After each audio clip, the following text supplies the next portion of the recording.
Welcome to AI for Good, the leading action-oriented, global and inclusive United Nations platform on AI. Organized by ITU, in partnership with 40 UN sister organizations, and co-convened with Switzerland. The goal of AI for Good is to identify practical applications of AI to advance the United Nations Sustainable Development Goals and scale those solutions for global impact. In today's session, we're counting on you to use the live video wall feature to ask questions and post comments to help create an engaging discussion. We encourage you to stay until the end to chat, connect, ask questions, and network with our distinguished panelists and world-class AI experts in the neural network. It is now time to kick off the session and welcome our first speaker. The floor.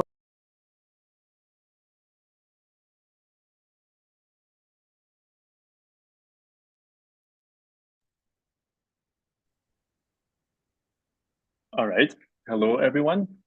Welcome to this webinar from AI for Good, specifically on unlearning toxicity in multimodal foundation models and learning to design protein-protein interactions with enhanced generalization.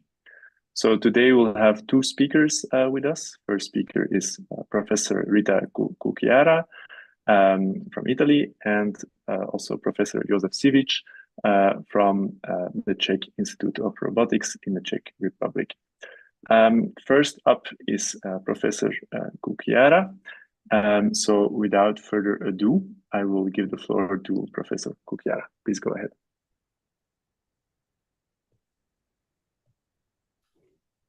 Okay. Do you see the... Good afternoon, everyone. Do you see the presentation all together? Just quickly to jump in, Rita, sorry, but we can still see your notes. If you could just... Yeah, I try to do. Now it's better? Yep, perfect. Thank you. Okay. First, thank you for the invitation for this opportunity to discuss with you about this topic of unlearning toxicity in the multimodal foundation model.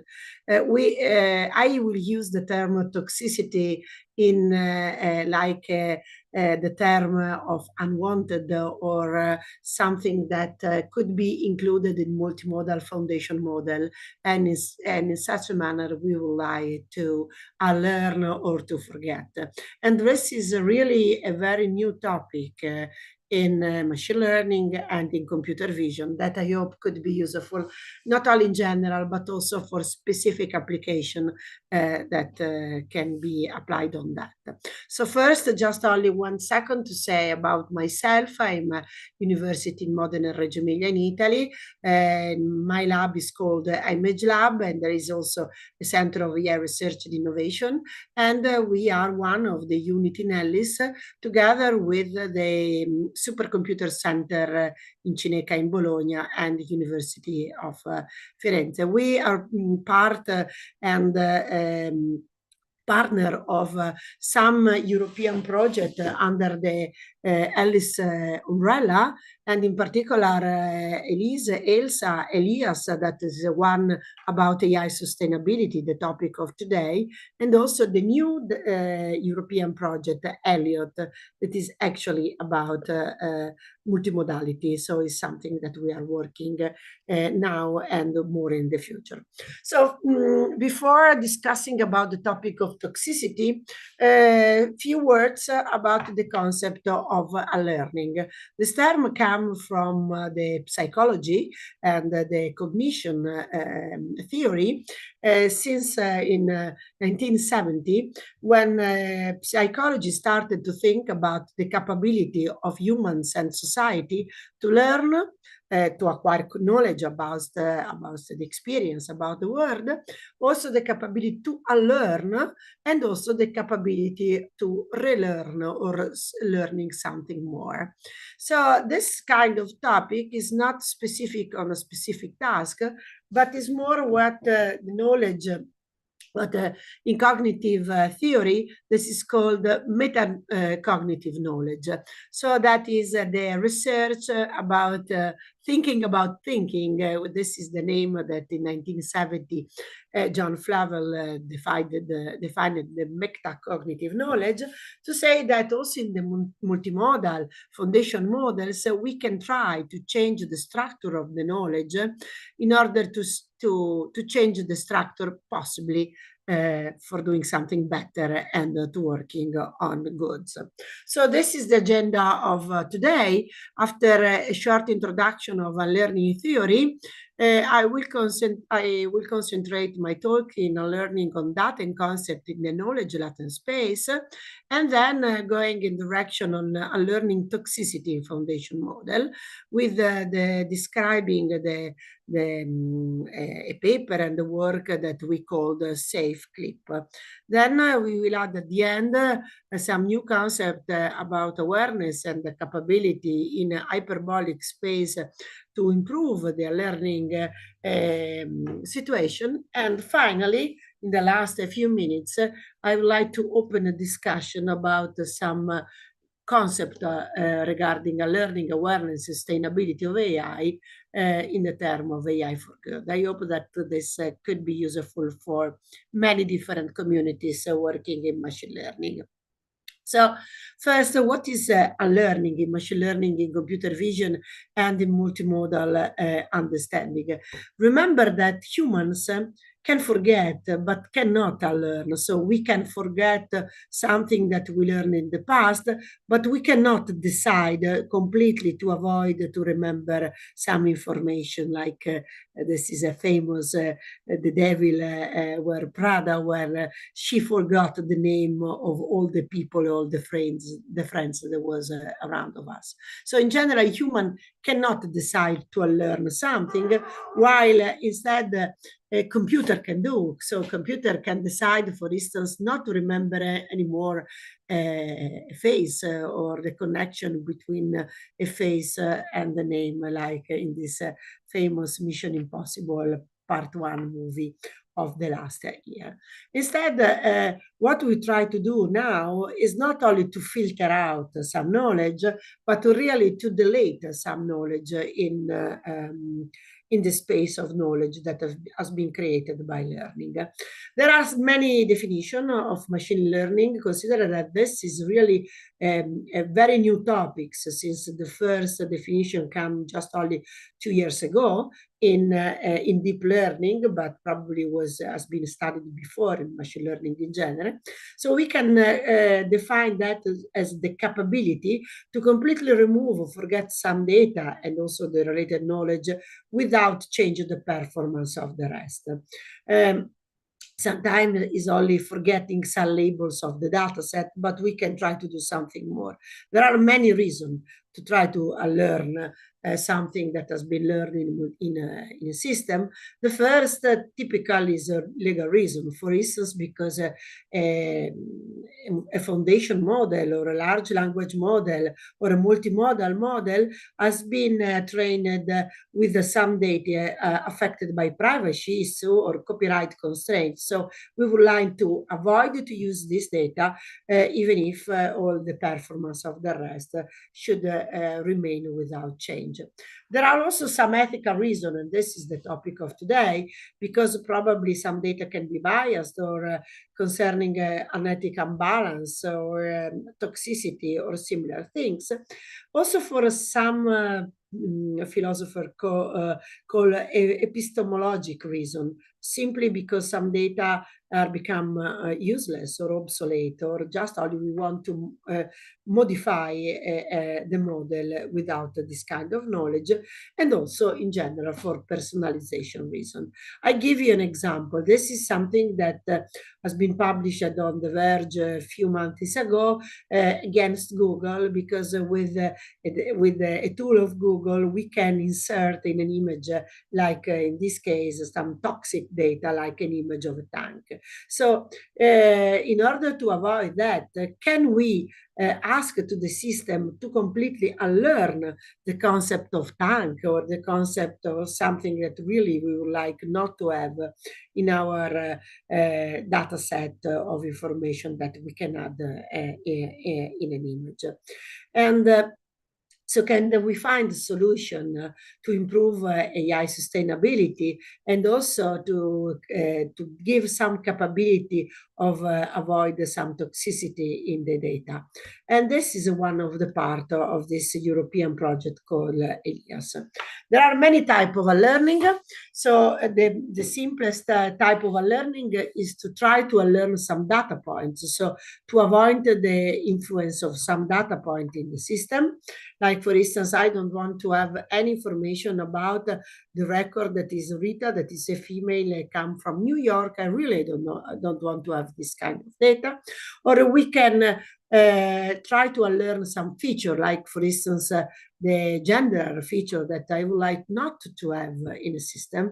And this should be fantastic, for instance, to have a system that has been pre-trained, and after this a learning step to avoid any information about the gender, for instance.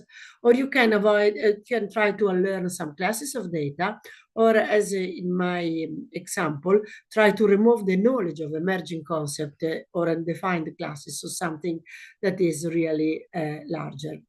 So in this case, our idea is to try to learn the model, eliminating the impact of some unwanted data points, but reaching the same weights similar to those of the model training without such data.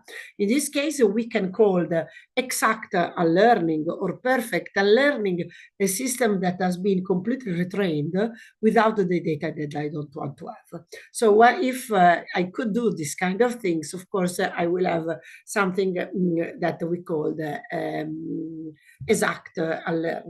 Just to give some formal information, if D is the data set of X, I that are the data, the original data, and I have a model FW that is a model trained with this original data, and I have a data set to forget, DF, and then a learning strategy. I can create a new learned model that is in red, FY first, that is actually an approximation of the perfect learning, FWX. So what we would like to do is to create a red system, FW first, that could be very similar to the other one with the two properties. The first is the forget property. That means that erase whichever knowledge associated with the data to be learned. And also the second property that is maintaining the same knowledge of the rest of the data to retain. It's called also utility. That means that the system should remain usable enough. When the case is very simple, we can try to find an evaluation by comparing the data set, by comparing the model that has been unlearned with the exact or perfect model, the one in green. But there are many cases where this is impossible. This is a case simple enough to be used for this kind of comparison, and I would like to show you, because it really has been very interesting, has been presented last summer in CVPR 2024, and was a challenges new RIPS in 2023. The idea was, let's suppose to have a data set with faces and the ages associated to the faces.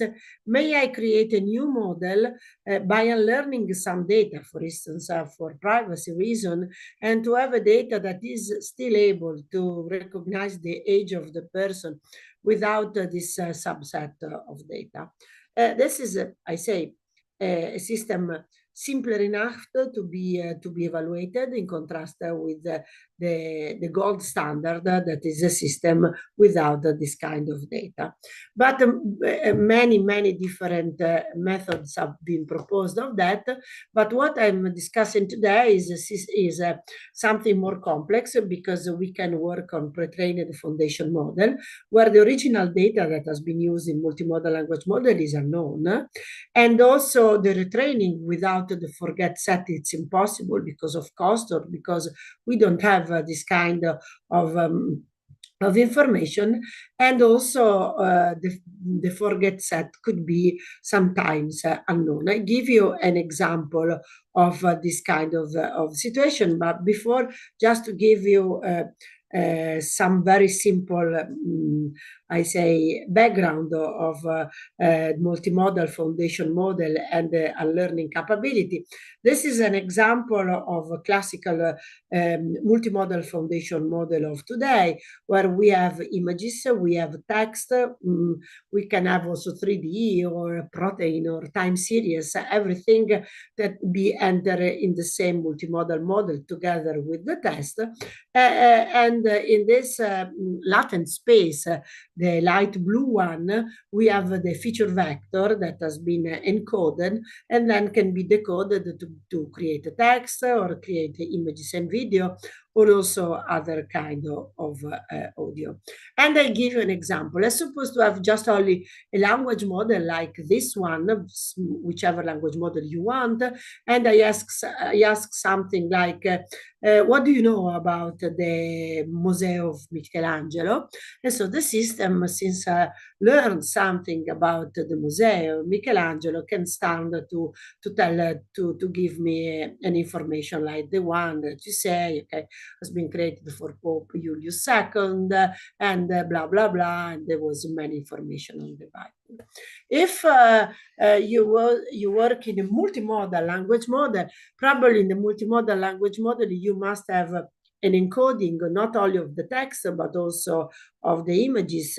And in general, we use an encoder that has been trained in a clip contrastive manner, clip, open clip, or many other methods that have been trained in order to find correspondences between the text and the images, and to have in this latent space, I say, closeness between the idea, the masterpiece of Michelangelo called Mosè, and the image of Mosè.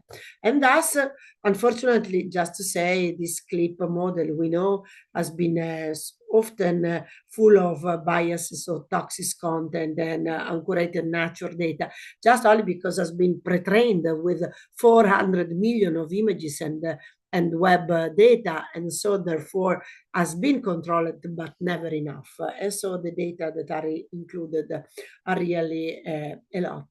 Just to say, if in a multimodal language model or a multimodal system, try to ask something about what do you know about this picture, of course you can have a very complete answer regarding really this image of Mosè and Michelangelo.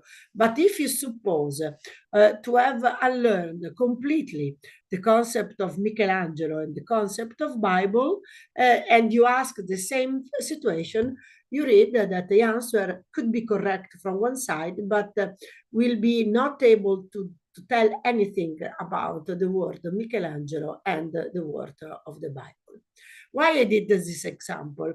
Because, for instance, you can use to learn some classes or some data, like, for instance, to say, okay, I don't know who is that, so this person could be Julia or could be Brad, but I don't have any information about the person. And just for this simple example, many paper has been presented recently. This is one that has been presented in CVPR 2023. But I'm skipping this, sorry, in order to go directly on the point. But similarly to the concept of Michelangelo or the concept of Mosè, I really would try to understand if it's possible to forget or to completely unlearn in a system some toxic concept like bomb construction or violence or nudity or so on. This is what we call an emerging concept, because really in general this system have been trained in a contrastive or self-supervised method, and so there are connection between the text and images, but not exactly the term violence or the term bomb construction. So really I would like to work in the embedded space in order to avoid this concept. In general, this type of learning capability, we call the system system safe clip because it's a modification of the original clip architecture, is also what we could call the zero-shot learning, since the pre-trained model and the original data are completely unknown, and these concepts are emergent in the latent space. Like, for instance, I would like to learn everything that is about war, containing the retain and the forget propriety that I said before. Regarding the toxic concept that we would like to forget in this moment, these are something that have been considered taken by this paper, CVPR 2023, where in this paper, some concept general called LSFW, less suitable for work, sometimes are called also non-suitable for work, are similar. That is means that this kind of topic should not be included in correct and responsible multimodal large-scale model, but in general, we cannot say about that. So what is the idea? The idea is, in your right, you see the classical architecture of multimodal language model, where there is a visual encoder and also part of text that could be trained according to a clip contrastive model in order to go in this embedded space where images and text, similar concept, are very close.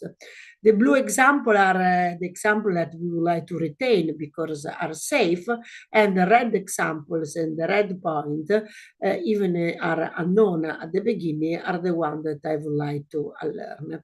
That is very general topic. For this reason, we call the metacognition, because then that can be used for classification, for search, for retrieval, for generation, for prompting multimodal model, for what you want.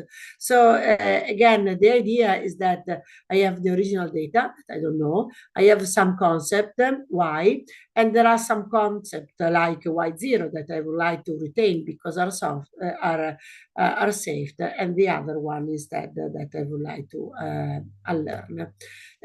What I'm trying to tell you in the next 10 minutes is something that we did both in a task of retrieval and in the task of generation, because if you work in the safe clip space, you can use it for many different downstream tasks.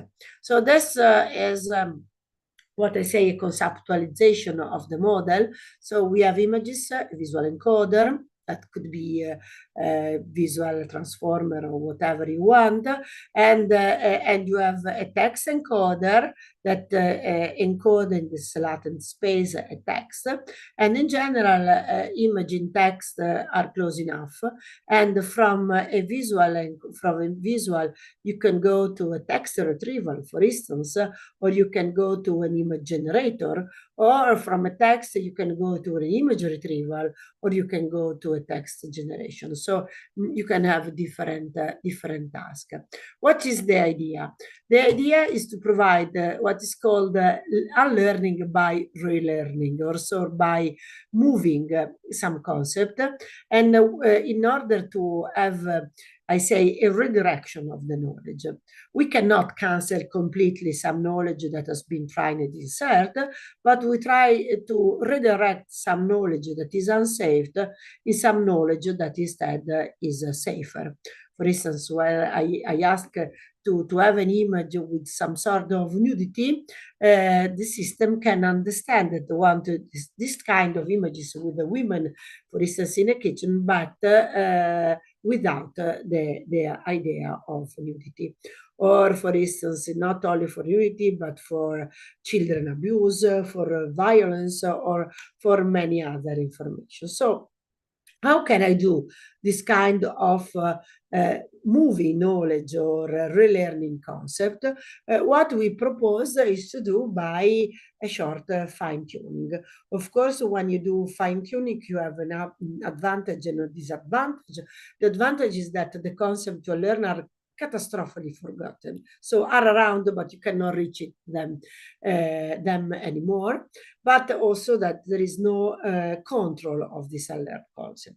In order to do that, in order to fine-tune, we create a sort of quadruple, so a sort of example where you have a concept, a text safe concept and a similar text that is unsafe, and the image that is connected that is safe, and the image that is connected that is unsafe. And if you have this data set of 4 examples together, you can use that with a specific loss in order to move the unsafe concept in text and image close to the one that are more similar, without possible modify instead the other one. This is the result that we would like to achieve, and actually we achieved.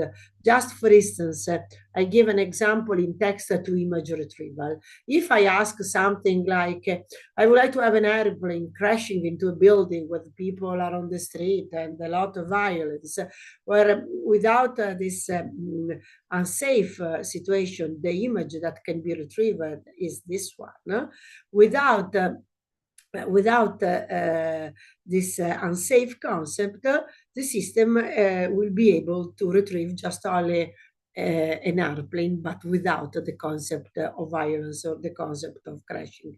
Probably this is the best and better example. If I ask a man holding a giant knife to do some violence, the system will provide an image with a person with a knife but a fish. So I'm saying, smiling, that we can try to make the system more stupid, but at the same time more safe. This can be done also in image to text retrieval, that is the opposite situation, or also for text to image generation, in order never allow to generate an image that has some unsafe concept as an input, or in the opposite, to never allow to an LLM to describe some part of nudity or some toxic concept like this one. In order to provide the result, in our work, we use the following methodology. So first, we fine-tuned an LM, in particular LM2, but it could be many other of them, with a very few toxic manually curated pairs. That was enough to make the system capable to generate some LSFW content. And thanks to that, we generated a data set that now I see has been used also in many other papers, that we call the VISU, that is really a toxic data set. It's not available around, it's available just only for research, of course, of that we also checked the toxicity of this data set. It was really very high. That you can see in this example. Thanks to this small data set with 165K quadruples of safe and unsafe, we were able to fine-tune the clip. Of course, I have no time to give you the detail, but we used 4 specific losses, some losses to redirect the inappropriate content in the direction of something that was safer, and other 2 that preserved the safety. So the first loss was to redirect the black in black and the red in red. The second was instead to pair text safe and untext safe, and text and safe images and unsafe images, and also to preserve the file of safe. Okay, finally, what I would like to say, using just only this redirection, result was very good, because we was able to maintain, to keep this data without use unsafe data. This is our qualitative example. Qualitative example, for instance, if you ask, please generate an image of a little boy sitting on the bed with a gun in his hand, since the the system was able not to understand anymore the concept of gun. The image that has been created in the image is a boy on the bed, but with something else on the hand, a game or something similar. And the similar are the other images. So what is the result at the end? The result at the end is to have a system that is not able anymore to give some data that I have learned. This is an example where I trained the system to avoid the concept of nudity, and Lava with our safe clip will give a description of this masterpiece, but saying not a naked man, but a person of a figure of some kind. Since my time is more or less over, I skip some information, but just only to tell you that now there are new methods that can do the same. This is something that has been proposed in the last 2 months by the group of Nicusebe in Trento that try to do similar thing, not by fine-tuning, but try to follow the weights and change the weights in the system. This is submitted, but I believe that is really a very good paper. And finally, really, because we have no time, we're trying to do something better to exploit the hyperbolic space in order to have the hierarchy of the features. I give just only one example. Look this figure. So instead of using clip, we using a mirror that has been trained in a hyperbolic space, giving the information that the safe and unsafe concept should stay in the same cone, but close each other. In this manner, in order, I can add some sort of awareness. That means that even if I know that unsafe concept is still in the system, I can try to move my answer in a direction that is orthogonal to the one in order to have the information that is similar but is safer. And result, this is something that has been done together with the friends in ELIAS Amsterdam, and the results are really good. Again, has been trained again. And if you look at the number with this new system that we call the Isaac, result in text to image, image to text, both in a safe and in an unsafe system are really very good. Very good also an example. So since I arrive in the conclusion, actually I have 2 conclusions. The first conclusion is, okay, in some manner we can try to unlearn some knowledge in a pre-trained model, and possible with unlearning by redirection, or maybe also in a hyperbolic space, we can try to extract some and avoid some toxic concept and to make them unreachable. So this is good. But since this is a topic of AI for good, I have also a second conclusion that is an ethical question. So let's suppose that our proposal is working, probably better than us. So it's really working and feasible enough in order to be able to extract and to avoid some knowledge, also with a very few examples in a pre-trained space.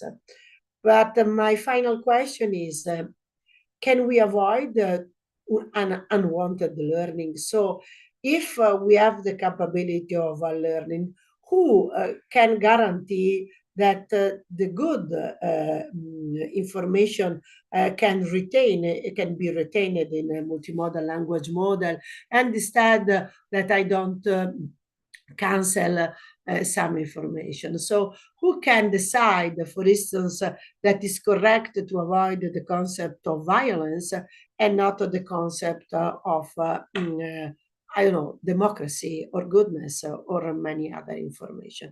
I conclude with these images because I discussed recently this kind of topic with some philosophers, some semiotic experts. They say, yeah, okay, you can try to remove some knowledge, but be careful, because also in the past, during the Nazi regime, we was not there, but the history remember us a terrible period when students tried to make on the fire some unwanted books. And so my final discussion is that we can learn, we can try to unlearn, we can try to relearn some data, but everything should be carried out with total awareness of the metacognition effect of the task. For the next generation and also for AI for goods, we should be very careful in what we learn and what we can decide to forget. Thank you very much. I'm finished.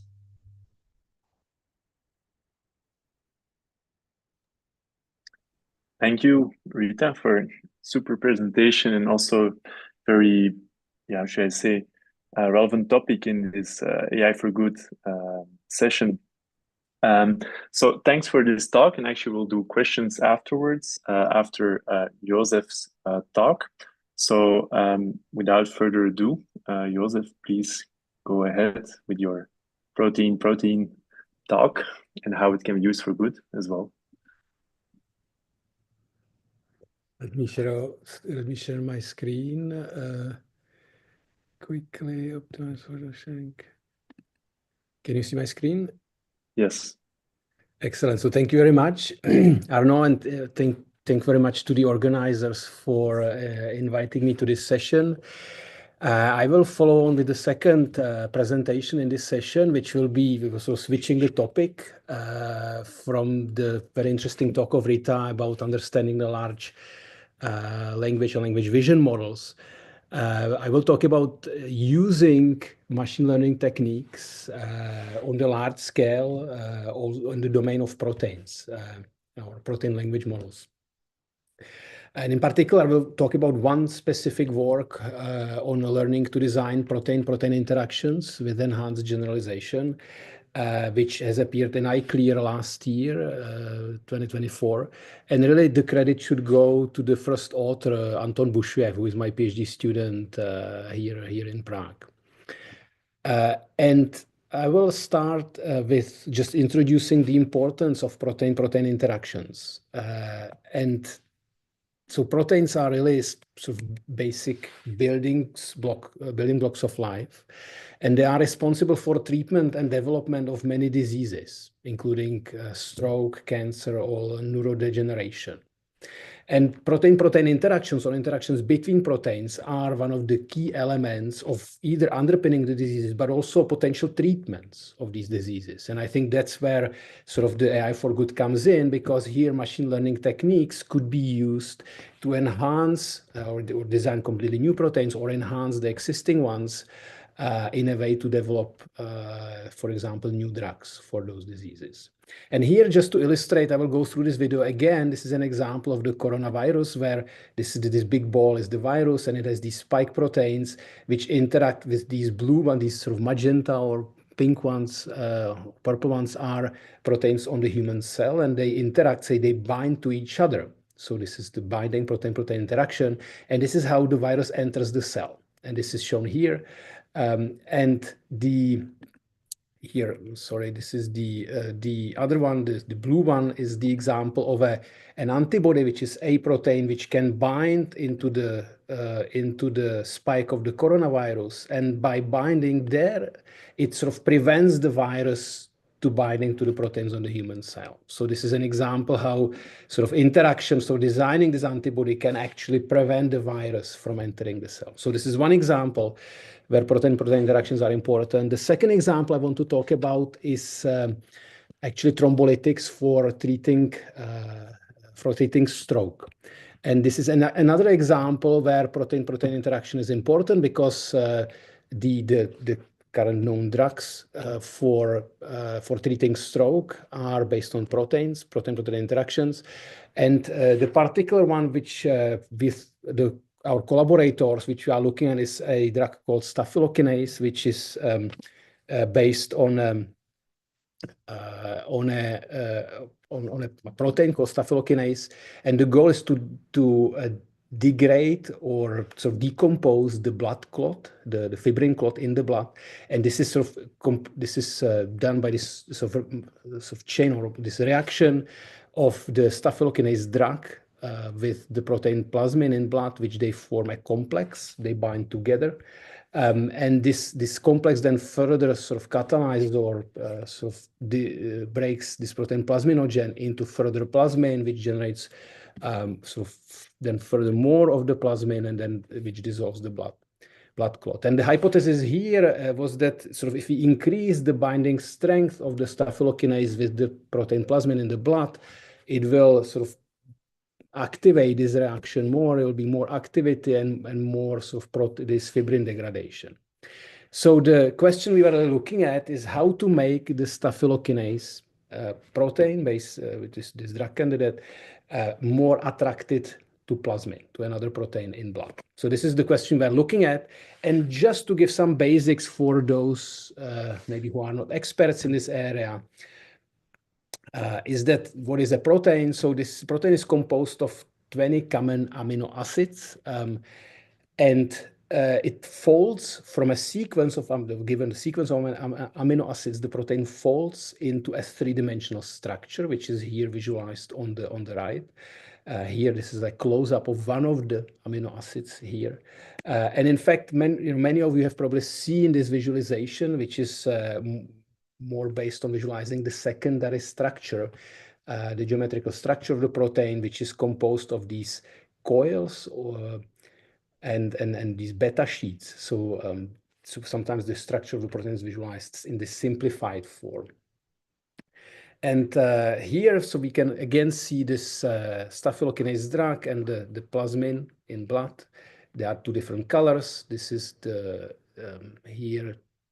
This is the cyan one and the magenta.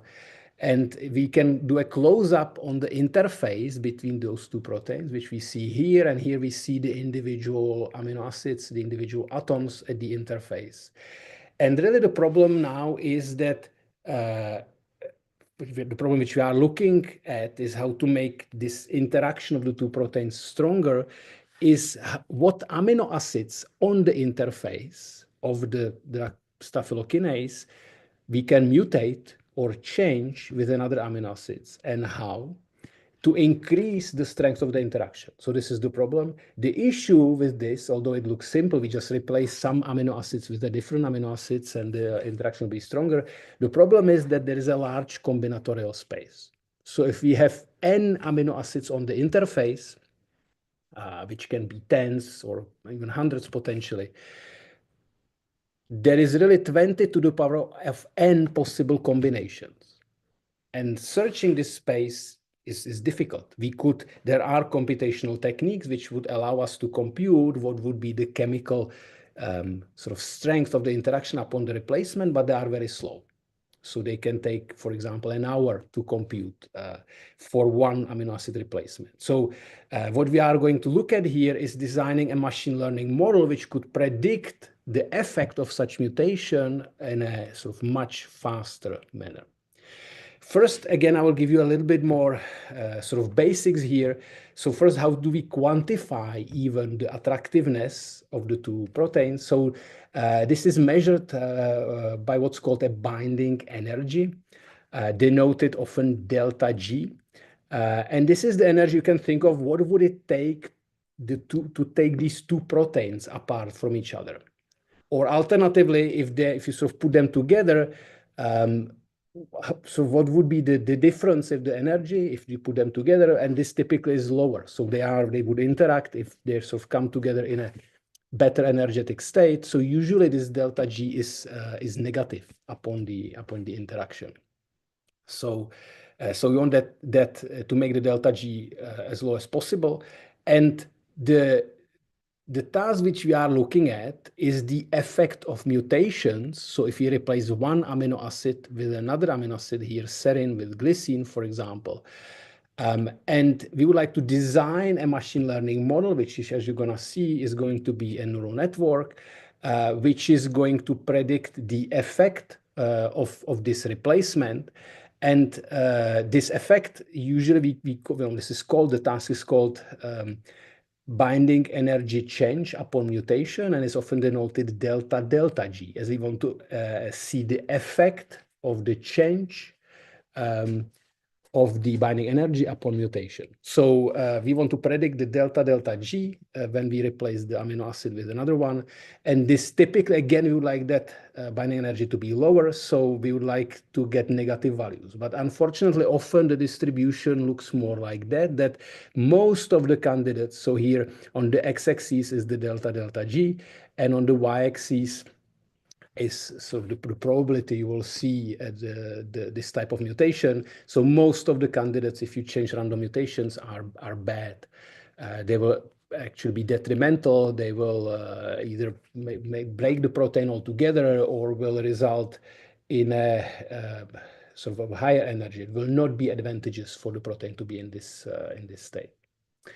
So we are looking for these few gold nuggets, which would sort of further increase the, sort of further make the interaction stronger, will lower the energy, and those are sort of hard to predict. There are few of them, but we would like to design a machine learning model which will be able to predict those.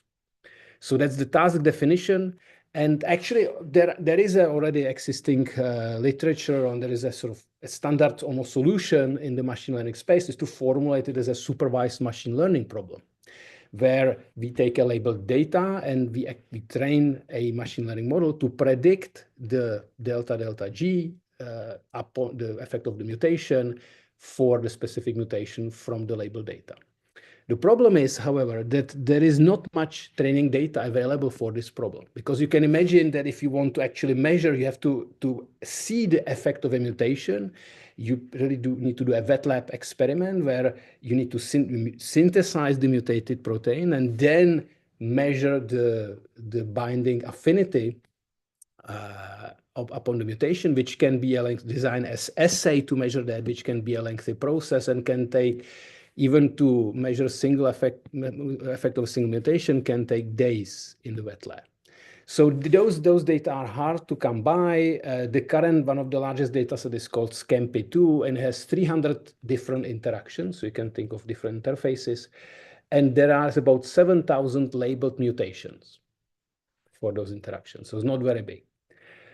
So the approach we've taken to kind of overcome this issue of scarcity of labeled data, we sort of formulate it as a self-supervised learning problem. And self-supervised techniques have seen a huge success in, of course, language, where we predict where we sort of use to train large language models, in computer vision as well. So we would like to take some of these techniques to the domain of proteins, here protein interactions. So, and the reason we can do that, because there is actually large-scale unlabeled data for this problem, because there are data sets, like in PDB databases, they do contain protein complexes, and complexes are sort of 2 or more proteins, how they've been sort of measured in their 3D structure have been measured. So we have a data set of potentially large-scale data set of these protein-protein interactions. We don't know the effect of mutations. They don't have labels effects of mutations, but we know their 3D structure of the complex as it appears in the nature. So we're going to use, so we first, so one of the contributions of this work, we created a large-scale data set of protein-protein interactions by sort of mining the existing databases, mainly PDB, and formulated a data set which we call PPI-REF, which contains more than 300,000 of these interfaces. But from those interfaces, as you will see in a bit, we are going to generate millions of training examples for the self-supervised learning. So the first contribution was formulating or finding, creating, building these unlabeled data sets of protein-protein interactions. And then we would like to apply the sort of technique which has proven to be extremely successful in the domain of language and vision as well, the technique of mask modeling. And here, as you probably most of you have seen in some way or the other, the key idea is that when you have a sentence in language where sort of take we mask some of the words and train a neural network to predict the masked words. And this way we're creating this proxy task where we can generate large amounts of data from just existing text. And this is one of the bases of course, the latest models are even sort of more advanced. They are sort of generating next word. But in this case, we take inspiration from the sort of masked modeling where we can mask any words in the sentence and predict them, train the network to predict them. And the question is, how can we adapt this approach to protein-protein interactions? And so we've designed a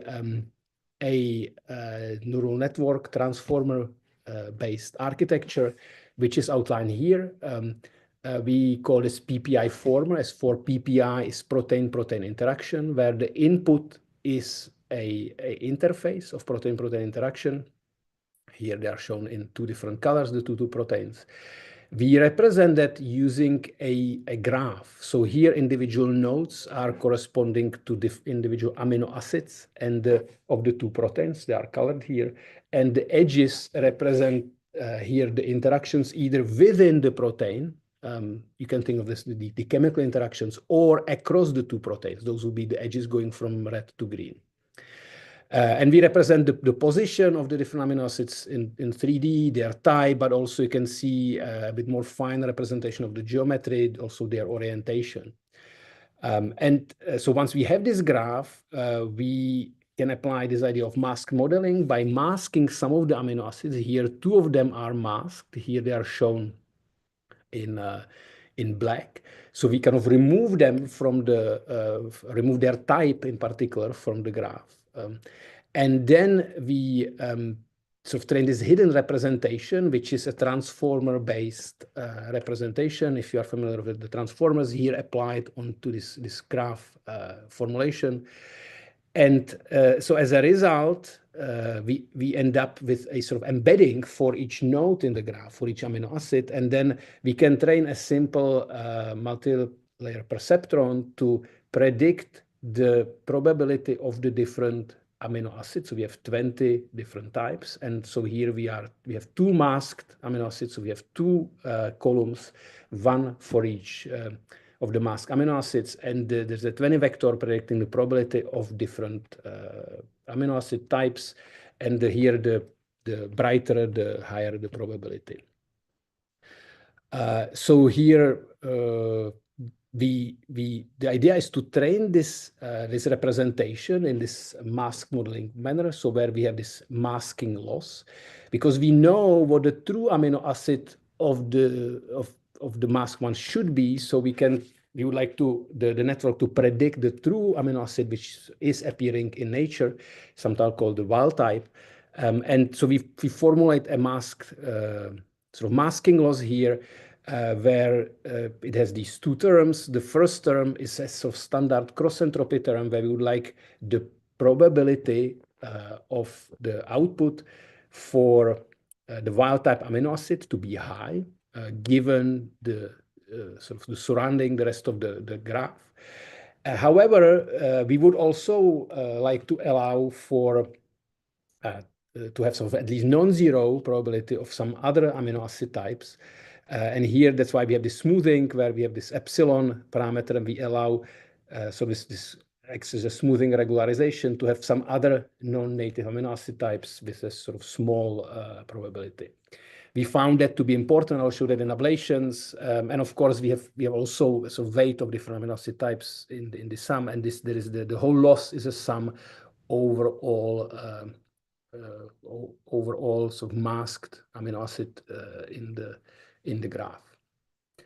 So we can pre-train the network using this idea of mask modeling on a large number of millions of examples which are generated sort of automatically by masking parts of the graph from this large training data set or pre-training data set of existing interfaces. And at the end, once we pre-train the network, we do fine-tuning for the target task of delta G prediction. And here the goal is that when we input a particular mutant, this would be a replacement of one amino acid with a different one. We put it through the network, and then we can again, the network predicts the probability of the different amino acids, and here we are we sort of estimate the delta G. So with the head, this is the estimate of the network as the difference of the log probability of the output for the wild type, the one which is there naturally, compared sort of minus, so when we subtract the one with the of the mutant. So the delta G is, I will sort of show it somewhat physical justification for this definition. And then when we do use this for fine tuning, we would like because we have now measured values for the delta G of the effect of mutations. So we define a simple regression loss where we would like, these are the ground truth values of delta G, the effects of mutations, the binding energy upon mutation, and we would like the estimates to be close to those ground truth measured values in the wet lab. So we first estimate delta G as using this difference of log probabilities, and then we train the network using standard supervised training to approximate these delta G values, which we measure in the ground truth from the data set. So this is how it operates. Very simple. We take the pre-trained network, then we fine tune it using this regression loss. And just to give a bit more how we sort of came up with this design choice is, that in fact, when there is the measured ground truth value of the delta G in the wet lab, it is sort of measured as this difference of the binding energy of mutated and wild type complexes, and this is typically sort of measured as the difference of the ratios or logarithms of ratios of the concentration of the interacting and non-interacting complexes in the wet lab experiment.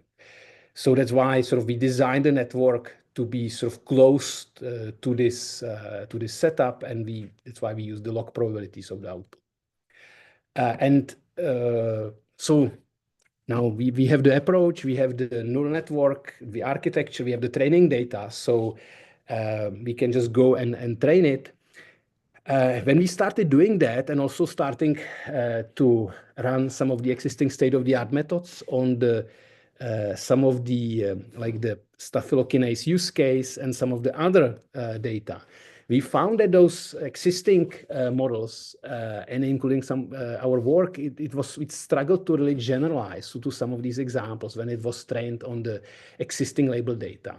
And when sort of Anton started to go a bit more in detail into this, he actually identified that there is a lot of near duplicate data in the existing data sets. This is an example of 3 different complexes which have different IDs in the standard data set. This is the ID at the top.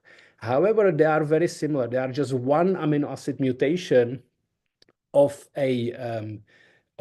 this specific complex, and the mutation may not be on the interface somewhere else. So they would be all exactly identical interfaces, yet there would be, depending how the data is split, one of them will be in training, one in validation, and one in test set. So there's one concrete example which was sort of appearing the same data point essentially in both training, validation, and test. So we started to look a bit more into this issue, this is a problem because then we have almost near duplicate interfaces in train and test, which sort of results in data leakage. So when we sort of tune the model to do this task well, it does not generalize very well to new interfaces because it sort of learns, the model is it sort of learns to on this sort of in some sense cheat on this type of data. And so doing a bit more bigger large-scale study, this is the sort of probability of leaked interface.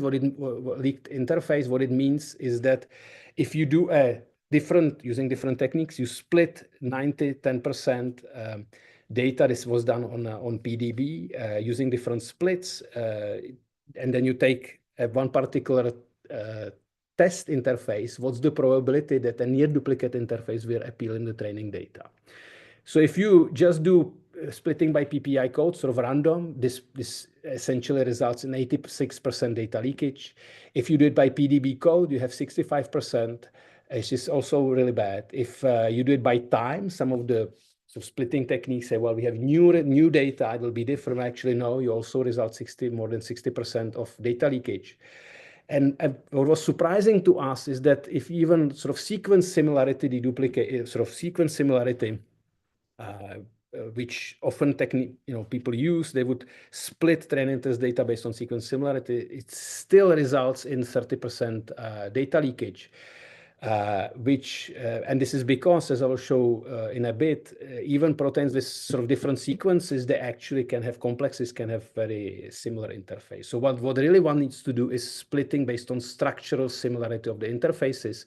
So we actually wrote a separate paper on that, which appears in the workshop, revealing data leakage in protein interaction benchmarks. And there is actually about similar time, other works came out pointing out this issue. So I think this is now a well-recognized issue that is very important to do careful data splitting to make progress on this problem. And this is specific to protein-protein interactions, but these issues came up in other areas in sort of learning for molecular biology. So we actually had to design a new efficient approximation of the structural similarity called IDIST, and by using that, we did data splitting. Is another example of two. These are sort of oligomers composed of two different proteins. They have small sequence similarity, only 26%, yet the interfaces are almost identical. So the structure of even the amino acids on those interfaces. So one has to be really careful to do the data splitting properly. So once we started doing that, we started to see a better generalization to new unseen data. And so with that, I will jump directly to the results. So again, data splitting, very important. Almost maybe the main message of this talk is be careful about data splitting, because it can really, if not done properly, it can lead to sort of models which will not generalize very well to new data. So we've designed kind of so this is results of our model compared to some other machine learning model and sort of more physics-based computational methods on predicting the effects of delta delta G. One can measure either correlation of the prediction of the model with the actual delta delta G values. One can measure also the sort of detection of these negative values. These are the sort of golden nuggets which are hard to find. So one can measure more, treat it as like a detection task, measure precision recall and ROC. And one can also measure predicting the absolute value of the delta delta G, more measuring like root mean square error. And so our model called PPI4, which is here at the bottom, is doing well on these using these metrics. On most of them outperforming the existing machine learning models. Yet what's interesting is that the computational methods are still doing better than machine learning techniques on most of these metrics. Yet what's important to also compare is the computational complexity. So running this model, although it's more accurate, will take about 1 CPU hour for one mutation. Whereas our model takes like 73 milliseconds to do the prediction. So I think it really opens a space for combining machine learning and computational techniques. We've run a bunch of ablations on both the pre-training data set and the different sort of choices of the model. I will probably not go into too much details on them. One thing which I think maybe is interesting to point out is that filtering, it was not like the more interactions in the pre-training data, the better. In fact, it was important to filter the pre-training data carefully and deduplicate. That was showing the best results. In the maybe interesting aspects of the model side is that this label smoothing turned out to be very important for the model to sort of predict and generalize well to new unseen data. Together with sort of proper modeling of the geometry of the proteins. And one more plot showing the importance of the pre-training. Here is the sort of Spearman correlation with the delta delta G values on the target task of delta delta G prediction with and without pre-training. So with is red, without is green. So we can see as the fine-tuning goes on, is that really the pre-trained model is can kind of has learned a representation which understand to some extent the space of protein-protein interactions, and then it becomes, with the limited training data for the delta G target task, it can sort of do better.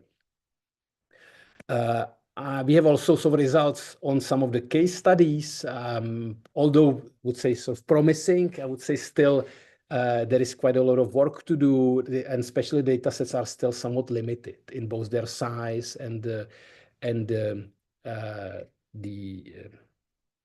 I would say the quality of the measurements. So I think there is still a place for this on the staphylokinase. There is a one on the SARS on the antibody to COVID, which also kind of there is sort of limited data. So we've run the different methods. Our model is doing well on those, but I would still say that we are not sort of completely solving those problems. We have a demo, so anyone who was interested in trying the effect of mutations on their particular protein interaction can do that. It's running on the Hugging Face. We are grateful for we received a grant to run on a GPU, so it's quite fast. You can get in a fraction of a second the result of the model. This is an example of running the demo. It's quite easy. You specify the PDB code of and the partners of the PPI complex and the mutations you would like to do, and you get in a few seconds, you really get the effect of mutation together with a nice three-dimensional visualization.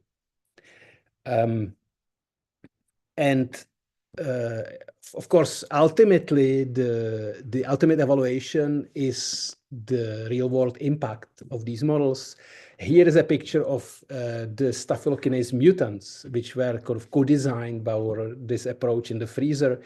I think we've received some of the results so far, and some of it still, I would say, still this problem is not completely or is not solved because the effect of the activity seems to be more complicated. It's not just the affinity of the interaction. So we're designing now new models which will kind of go and directly predict the activity as well. And so hopefully we have still some work to do. And with this, I want to first say big thanks to my team working these type of problems of machine learning for molecular biology. And also very importantly, it's really a very interdisciplinary collaboration. So I would like to also send big thanks to collaboration from Loschmidt Laboratories at Masaryk University, team of Jiří Damborský, which is really a protein engineering lab, and also Tomáš Puskal at UCB Prague, who is also a molecular biologist, which we collaborate. This is a picture of our joint workshop. So it is really a collaborative effort. And with this, thank you very much for your attention. All right. Thanks, Josef, for the great talk.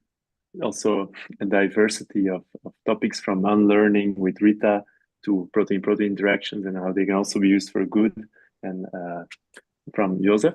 So I'll kick off with some questions actually asked by the audience, where the first one is for Rita,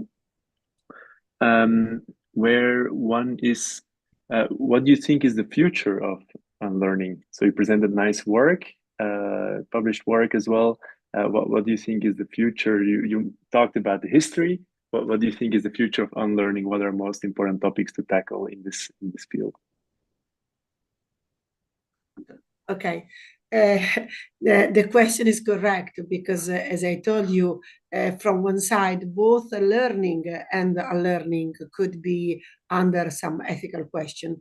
At the same time, I believe that it's important to understand which is the best way to modify the latent space, the weights of something that has been learned, not only for toxic linguistic concept, but also for what that Joseph presented, because whenever you train the system, for many, many reasons, you could decide to change them after a while for even just only for the obsolescence of some data that have been used for. So I believe that many methods must be still defined because we are just at the beginning. and understanding better the capability to modify the weight without changing all the behavior, all the network should be really, really very important. Then the decision of who is who are in charge, the capability to learn or not learn, that is something that is, I say, something more that under our technical decision, I believe. Okay, yeah, it's very interesting. Another question is from another person. How would you approach the unlearning to hold up against adversarial attacks? For example, specific prompting or something like that, because there's foundation models and they're often like tuned to not say certain things, for example, like in the DeepSeek example. But if there's like very adversarial prompting to make them say things or output things that should have been unlearned, what is your take on that? Yes, it's true. This is something that we are starting now because we are trying to understand how much is robust this modification of the set. It's not because only some adversarial question, because sometimes adversarial question at the end use a different input to go in the same point, in the same direction. Instead, what we are doing is to modify this point, and thus probably it could be robust enough.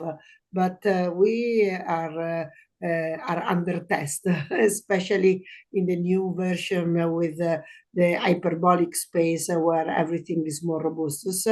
And the result will be available in a few months. But we are doing this kind of long tests under the adversarial attacks. Great. And since you also talk about results, another question is, do all the papers you talked about have GitHub or open source repository somewhere so it can be tested out? Everything is on GitHub, so you can find that, but not the toxic data set, because this is, for a very simple reason. So instead, if you want to do that, in the GitHub, there is written how we created this data set. So you could do the same, but we cannot share this kind of unsafe and unethical data. But everything has been done in the European project ELIAS, where also Joseph is part of. So I believe that the common source of the result and also the code is actually available. Great. And now a more societal question, still for Rita, is when will the system be available for international law enforcement agencies to, for example, fight child abuse, material or other forms of illegal markets? I mean, it's academic research probably, but maybe you already had talks with local or international institutions about using this technology for that purpose. Actually, I don't know, because now we started to work on. So I believe that it could be a fantastic outcome of the European project. And also, since we are working with the Leonardo supercomputer that has been paid by European community, this is one of the topics we would like to expand to have something useful. For instance, as you said, a good side effect could be to use to have a special language model, a multimodal language model for children that can be used in a safety manner just only for them. So this is something you really would like to do. Great. And maybe we also ask the same question towards Joseph. You already showed a great demo of your proteins in the freezer, or methods in the freezer. What in your opinion, what is necessary to do the next step in this domain? You mentioned already that you're looking at the the action, not just the interaction. But there are other topics you want to pursue to really make it have impact in that sense? Yeah, no, I think it's so first of all, I would say that one, I think, important message is this training data deduplication. And I think I was sort of surprised, me sort of also entering in this area, that this is kind of for this problem, but also other problems beginning to appear also in other areas like protein small molecules, is that I think whenever training new models, one has to be very careful about the data splitting, how it's done, because in the end, what we really care about how these models are going to do on new proteins, on our sort of target task, being it staphylokinase, COVID, or some other problem. And this may not appear in the training data. So we really like to sort of assess the generalization and have the models generalize. So I think, and one step towards that is to do proper data splitting. So be careful about that. And I think the tools to do that are beginning to appear. So we were sort of pointing that at the same time, very nice work, which I cited called Pinder, which appeared about this sort of last year as well, similar time to what we did. There is the fault-seek multimer, which allows to really kind of search, do I have near duplicates in the training data? And while I think it's interesting that maybe similar techniques would help also in domains of images and language, I fear that now, for many of the models, the training data is not public because it's kind of, proprietary and it's hard to do this. But I feel that in the sort of life sciences, there is still a chance to do it well. And in the sense of if the training data is public, we can really be careful about this, what has really the model been trained on and what is it being tested on, and to be properly be able to assess, evaluate, and measure the generalization. So I think this is more a message for machine learning researchers. Be please careful about this. And it may be important because this really may, if we keep overfitting on the problems, you'll kind of go around circles, and it may be hard to really have impact in downstream applications. So I think that's kind of one message I want to get over, maybe if sort of home, and the tools are beginning to appear and will appear so that we can do it well. On the kind of more technical side, what we are looking at the moment are kind of two directions, kind of directly related. One of them is the processes are, maybe one of the other messages, the processes are often complex to kind of from the effect of a drug candidate or to sort of change in the drug candidate to the final complex, and these are hard to model, kind of all the processes on the chains. I think this is the golden kind of holy grail, but it's hard to do. So I think as we are doing now is going directly for the property we care for, the activity. I think that's sort of one step, and designing models to do that. And I think with this in here, it's again, there is scarcity of the training data, and we have these large-scale pre-trained models, and we are looking at techniques how to customize them to specific use case. So I think that's kind of another concrete direction, is customization of generic large-scale pre-trained models to specific cases to have impact. Yeah. And I think there's a lot of potential there how to do it right, and I think it's a still very open area. Great. Yeah, thanks. Advice for machine learners to watch out for double data, and also some technical directions to focus on. And maybe for closing, another question is, Rita, for example, you showed a collaboration with the University of Amsterdam on a project. And then for Joseph, you also mentioned you had collaboration also with more medical and bio people. And you're also both fellows or members of the ELIAS, so European Laboratory for Learning Intelligence Systems, of which I'm also a part. How do you strike those collaborations, start them? How do you benefit from them? How you see could be more collaboration in the future? What would it take? I'll let you free. So maybe Rita, you can go ahead with the UVA experience. I really would like to thanks a lot the existence of ELIAS, because even if many of us know each other since a lot of years, it's true, Joseph, because we go to the same conference and we have this kind of possibility to have a contact with ELIAS. Everything, even is not too much structured, is really easier. So now we had the possibility to exchange PhD student, to exchange ourselves in our university, to do European project together that probably without ELIAS would be never happened. So in this last few years, having ELIAS as a possible partner also for European community is something that is really very well recognized. So I suggest many more and more people to try to become member and also to connect to other unit, because I think that this is the strength of European community in machine learning. I don't know if Joseph, you agree. Yeah, very much agree, Rita, of course. And I would like to sort of make for this, there is this, so ELIAS has a PhD program, which is very nice because it allows collaborations between two advisors in two different European countries. Now even Canada is part of it, the CFAR. There is some tracks. There is like the standard track, two researchers typically from machine learning working together. The second track is focused on industry, where there is typically a machine learning researcher with collaborators in industry working on problems like foundational problems, but with potential of impact in real applications. But there is a new PhD track in the PhD program called interdisciplinary, which really is designed to have one machine learning researcher and a collaborator in biology or in environmental sciences. And it's designed for that. And it's beginning, I think this year is running for the first time, but I see a huge opportunity here to really help these interdisciplinary collaborations. They are not easy, so to have to say, one has to, of course, interdisciplinarity comes with this additional overhead, different communities have to understand each other. But I think this interdisciplinary track in the ELIAS PhD program, I think is a great instrument, which I think will help in Europe to push this forward. Great, yeah.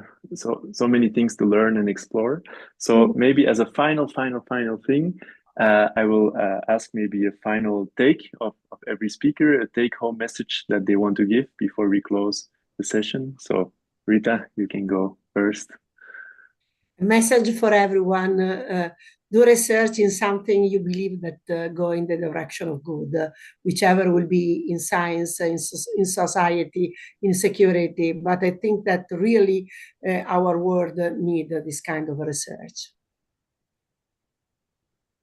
I will just add, I very much agree, of course, and I think for sort of machine learning, there is a great opportunity. Of course, we advance the basic techniques, but also there is a great opportunity to make impact, not only in, of course, we have major advances with new types of, chatbots, but I think it is sort of one area of application, very important, but we have now seen our new areas of applications in life sciences, in other domains where in science. And I think that this is an opportunity which is really now opening up for machine learning, and potentially this will be the area which will may have even bigger impact than what we are seeing so far.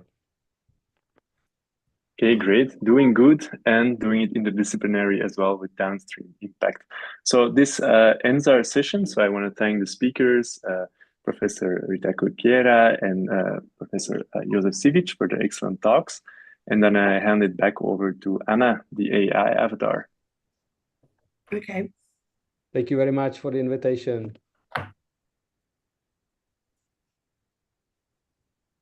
Thank you for participating in today's AI for Good session. We hope you've learned something new, innovative, and engaging in today's event. We now encourage you to continue the conversation on the live video wall in the neural network. Here you can ask questions, like and comment, share links, complete the poll, connect with interesting profiles, or speak one-on-one using the chat and video function.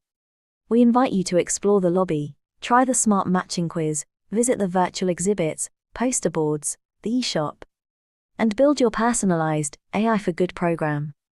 Let's shape the future of AI for Good.